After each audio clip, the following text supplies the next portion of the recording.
Hello दोस्तों, यह जो कहानी है आज मैं आपको सुनाने वाला हूँ। यह कहानी आपकी ज़िंदगी बदलने की हिम्मत रखती है। बस शर्त यह है कि आपको इस कहानी को थोड़ा ध्यान से सुनना पड़ेगा। तो कहानी है एक हिरन की। एक बार एक हिरन जंगल में पानी की तलाश में घूम रही थी, भटक रही थी इधर से उधर। बहुत प्यास लगी थी उसे। हिरन बहुत देर से भटक रही थी पानी की तलाश में, लेकिन उसे पानी कहीं पर भी नहीं मिल रहा था। थोड़ी देर जंगल में इधर उधर भटकने के बाद वह हिरन एक पेड़ के नीचे आती है, झाड़ के नीचे बैठ जाती है। तो इतने में उसे पानी की आवाज़ सुनाई देती है। तो वह झाइयों से उठकर फौरन वह पानी की आवाज़ की तरफ आगे बढ़ती है। तो वह देखती है उसके सामने एक बड़ी सी नदी। जैसे ही वह हिरन उस नदी को देखती है तो बहुत खुश होती है, मानो उसे दोबारा से कोई जिंदगी मिल गई हो। वह हिरन फौरन दौड़ते हुए उस नदी के पास जाती है और जैसे ही पानी पीने के लिए अपना सर नदी में झुकाती है तो उसकी नज़र अपने राइट पर पड़ती है। वह जैसे ही अपने राइट में देखती है तो उसे शिकारी नज़र आता है, हाथ में तीर लिए हुए निशाना तान कर खड़ा हुआ होता है। अब जैसे ही उस हिरन की नज़र अपने लेफ्ट में पड़ती है तो उसे एक शेर नज़र आता है झाड़ियों के पीछे। हिरन अब पानी वानी सब भूल जाती है, कुछ भी नहीं रहता है उसके दिमाग में, प्यास वगैरह। फिर अब हिरन पलट कर अपने पीछे देखती है तो उसे भयंकर आग लगी हुई दिखती है जो कि धीरे धीरे उसकी तरफ बढ़ रही थी। अब फिर हिरन जाए तो जाए कहाँ, लेफ्ट में देख रही थी तो शिकारी नजर आ रहा था और जो कि निशाना तान कर खड़ा हुआ था, और अपने राइट में देख रही थी तो उसे शेर नजर आ रहा था।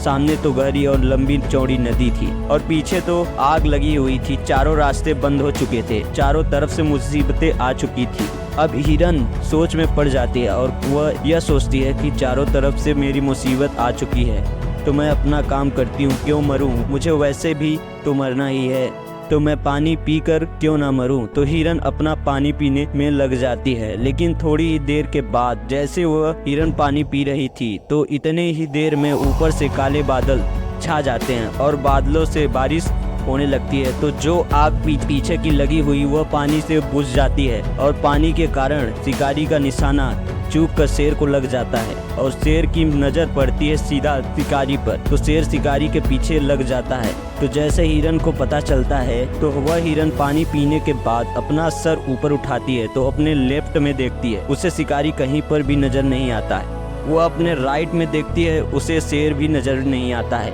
वो अपने पीछे मुड़ कर देखती है तो जो आग थी वो बुझी हुई दिखती है। मेरे दोस्त, ये मोरल ऑफ द स्टोरी, इसमें हमें यह सीख मिलती है कि इंसान की ज़िंदगी में प्रॉब्लम आती नहीं है और जब आती हैं तो चारों तरफ से आती हैं, जिस कारण हर इंसान डर जाता है, घबरा जाता है अपनी प्रॉब्लम से। तो आपको क्या करना है ऐसी सिचुएशन में? आपको नहीं डरना है और ना ही घबराना है, बस शांति से 2 मिनट के लिए सोचना है। हिरन के बाद भी बहुत सारे ऑप्शन थे, लेकिन हिरन सारी सिचुएशन को देखने के बाद या तो पानी से छलांग लगा सकती थी या फिर इधर उधर भाग सकती थी, लेकिन उसने शांति से सोचा और अपने काम पर लगी रही। वह पानी पीने आई थी और वह पानी पीने लगी।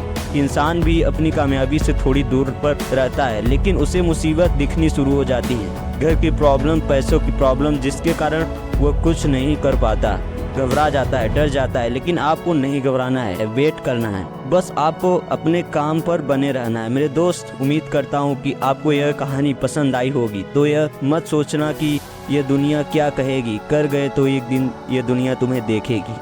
जय हिंद, वंदे मातरम। आज के लिए बस इतना ही, अब मिलते हैं अगली वीडियो में। बाय।